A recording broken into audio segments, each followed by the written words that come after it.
Бауыр деген әрине бауыр етің, жақын болар, сол үшін бәріне тым.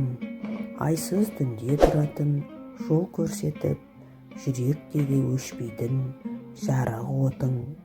Бауыр десе, қандай жан елеңдемес, оны менен тұғырың төмендемес.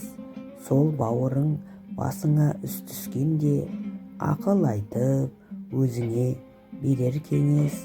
Ойды сезіп тұрады ойыңдағы, керек соны әрбір жан мойындауы. Жаның бірге болған соң бауырыңмен, қаның бірге тулайды бойыңдағы. Бауырменен өтеді балдай уақыт, оған жетпес еш байлық таудай жақұт. Бір бауырың болса да қорғанышың болғаны қандай бақыт. Жақындарың барында жабырқамас жаның да. Бауырдың болмауы жаман, ал досыңның болмауы одан да жаман. Ештеңе мәңгілік емес, кез келген уақытта бәрі өзгеруі мүмкін. Әркімнің ішкі нұр сәулесінің 3 аты бар.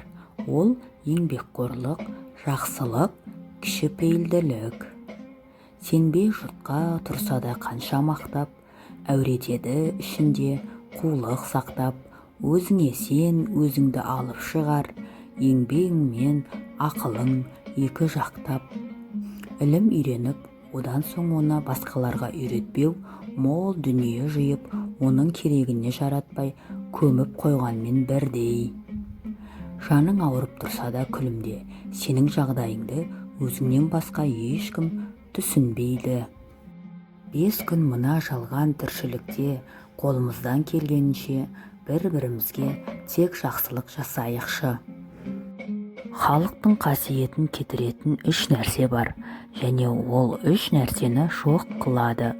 Ғалымдар мен қарттарды сыйламаушылық кісінің келешегін жояды.